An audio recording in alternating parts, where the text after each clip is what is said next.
Ang BFP, sa ginagawa nila, targets the middle class, the small and medium-scale industries.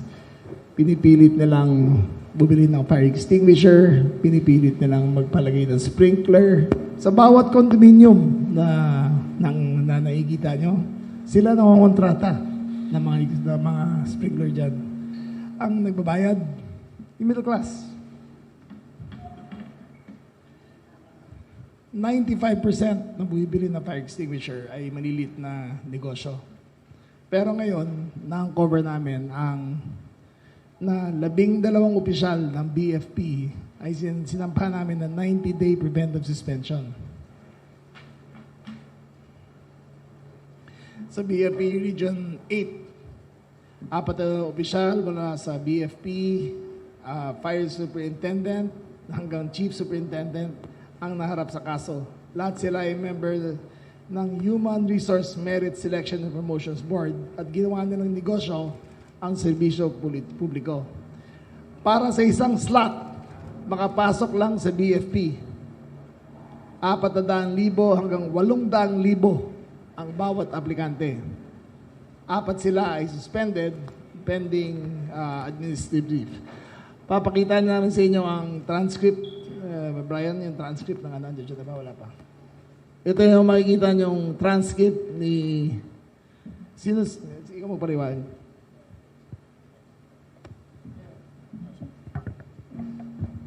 This is just a transcript po nung naging conversation sa Messenger as presented by the complainant who filed a complaint with the department. So based dito sa usapan nila, binibigyan ng instruction yung aplikante kung saan dadaliin yung amount. So makikita po natin, nag-negotiate pa siya kung pwedeng babaan at ihabol na lang yung matitira kapag na-appoint na siya. So, itong mga conversation, another one with, if we can go to the next slide. Ayan, so this is a follow-up. Sabi daw ng RD, 800,000. So yung naunang binayad daw ay kulang pa dahil may mga aplikante nagbayad ng mas mataas. Ang ginawa natin dito ay kinonfirm natin, vinalidate yung information provided by the complainant and yung mga accounts sa Messenger ay nagtugma doon sa mga account ng top officials ng BFP Region 8. Pati rin yung mga nabanggit na lugar kung saan ibibigay yung pera ay na-validate. Okay. So nakita niyo yung pattern. Dati, sinabi ko na sa inyo na merong sindikato, ginawang sindikato ang buong BFP. For the first time, we are showing conclusive proof na aplikante ay kailangan magbayad. Sa Region 10, nag-approve sila ng 26 na aplikante na walang medical clearance. Ang suspetsya namin, nakapagbayad sila, hindi na dumaan sa medical clearance, dire-diretso na. Sa Region 1, isang officer ang sinampahan ng kaso dahil sa paghingi ng 90,000 kapalit ng recruitment slot. Naka-preventive suspension na rin siya. Sa Region 4A, meron rin tayong administrative cases laban sa 2 personal dahil sa favored fire extinguisher dealer. Pinipilit niya ang mga kliyente sa kanilang mga kilala. Bawal yun. Ano ba ang finding nyo dito, Yusek Benitez? Sir, they were found guilty of irregularity, no? If you are referring, sir, to Region 1? Yes. No, he was found guilty of failing to conduct fire safety inspections despite receiving or due payment of fees. And then the ungrounded requirement of refilling or refilling fire extinguishers, and referral of client to supplier of fire extinguishers. All of these acts are in violation of existing laws.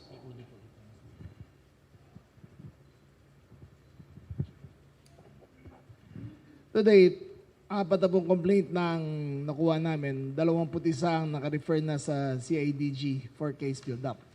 Umpisa pa lang po ito. Hinikayat namin ng lahat ng nag-a-apply ngayon sa BFP na lumabas at magsabi ng totoo.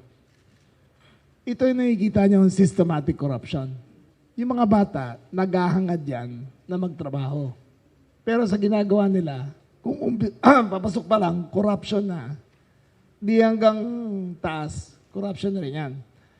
So, this is the first wave ng papaila namin ng kaso sa mga aplikanteng ito. Next week, meron na kaming handang kaso sa top officials ng BFP for bid rigging. Pero that's for next week's topic na. Okay? So, questions, if you ready. Firstly, let me remind our media friends to tackle first the issue at hand, and then other matters can be handled later. So first question would be from June Veneracion of GMA. Val Gonzalez of DZRH. Sir, good morning. Doon sa mga binanggit ninyong mga officials na sinampahan o sasampahan ng kaso, parang hindi ko nakita yata yung BFP director kasi yung sa press con po natin ay siya po ay inirekomenda to be replacement sa kanyang pwesto. Meron na, nasa Office of the President na ang aking recommendation. Inintay ko lang siguro this week lalabas yung recognition na may OIC na kaming ilalagay. Next week po. This week or next week? In the next 10 days, lalabas na. Oo, pero doon ho sa hanay ng mga sinabi po ninyong mga BFP personnel or officials, kasama na ho siya doon? Hindi, iba pa to. Hindi pa namin nakikita yung sipa niya pataas eh. Pero sigurado ko yung ganyan, may, naging systematic na. From pag-apply, pupunta sa regional, pupunta sa national ang pera.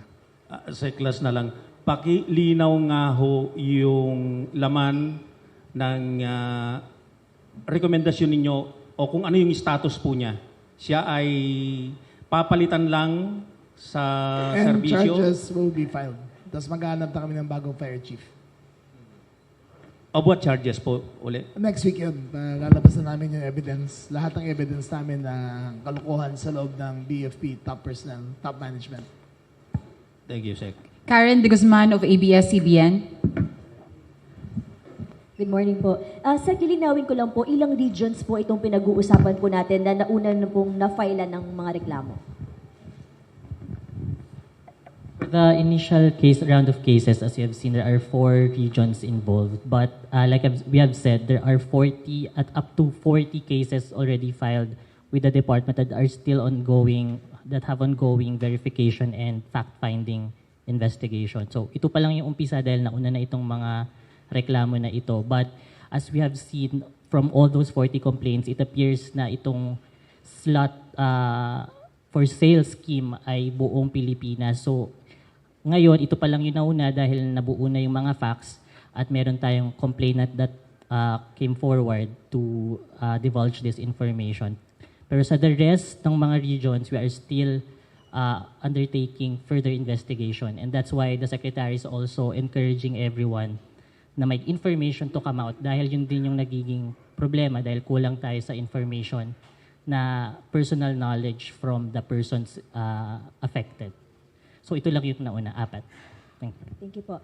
Secretary, noong nakaraan po ay nag-invest nga po tayo para dun sa mga body cameras dito sa ating mga BFP personnel. Nakatulong po ba ito or ganun pa rin yung modus?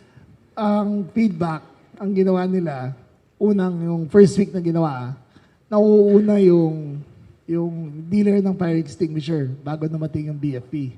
So, sinita na namin, di ba? Sinita na namin. This week, kukunin ulit namin ang feedback. But so far, mukhang gumagana na. Hindi na siya kasing garapal ng dati. But, our guards are up. Kasi kala nila, basta tapos na yung inspection, okay na. Pero yung DILG regional personnel, pupunta sa bawat kliyente at tinatanong kung ano nangyari. Hindi magkasabot yan eh. Magkaibang department yan. Hindi magkakilala yan. At spot inspection, ginagawa namin. Bea Peniza of Bombo Radio.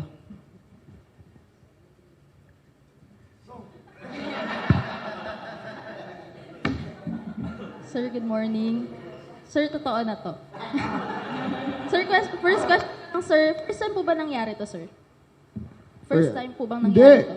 For the last 20 years, ganito yan.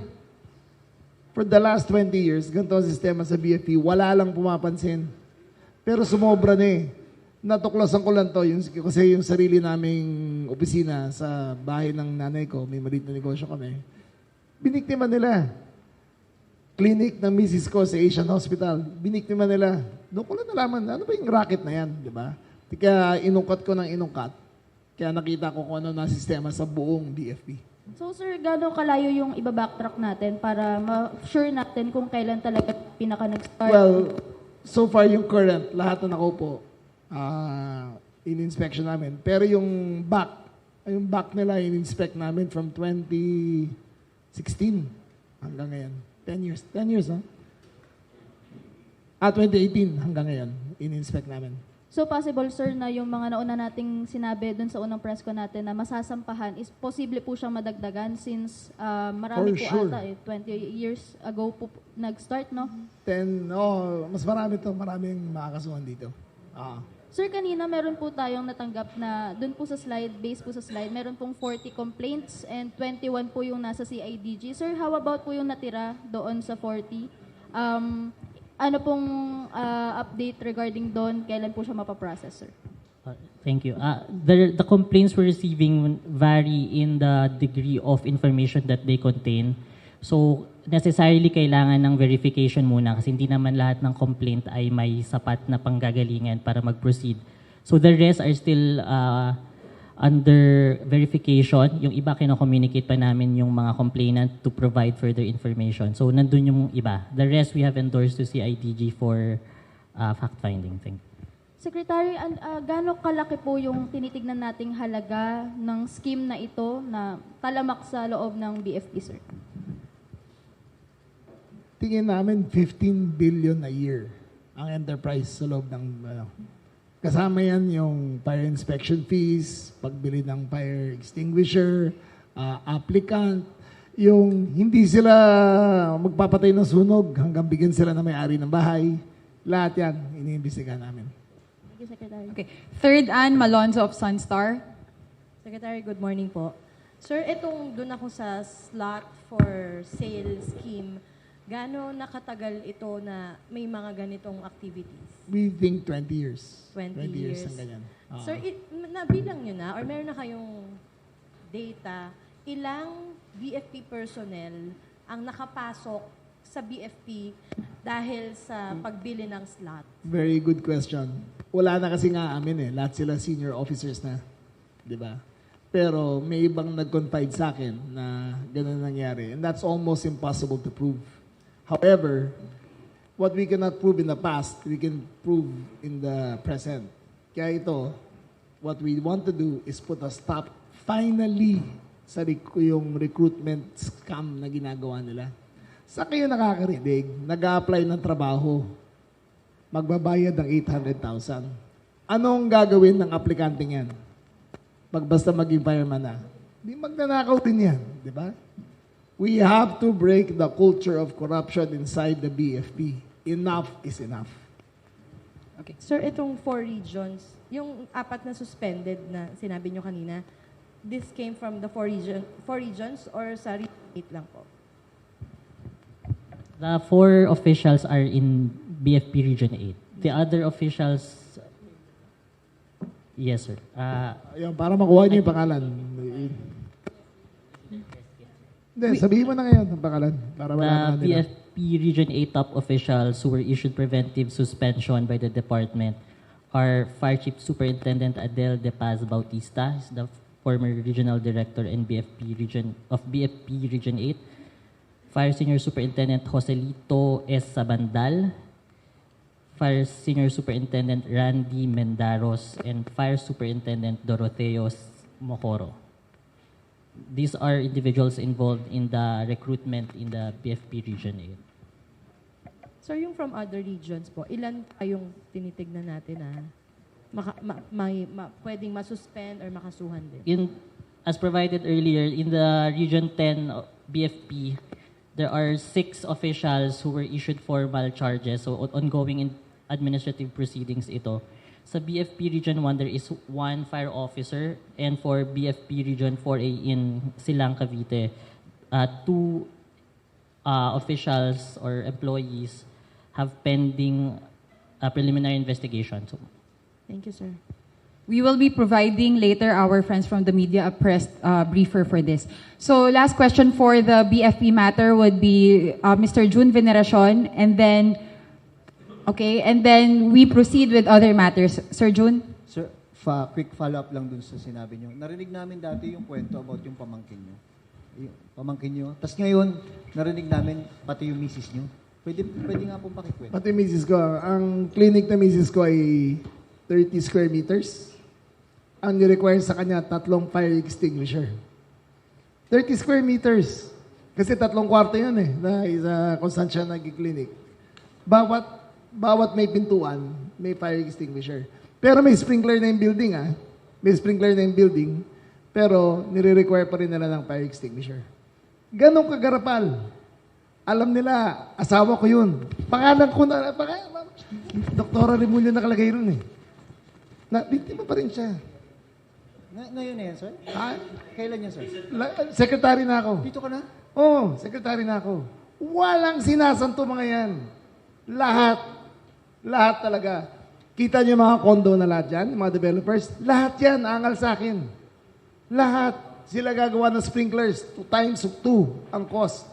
Kanino ipapasa yan? Sabihin niyo sa akin. Yung mga bumibili na condo, nagbabayad yan.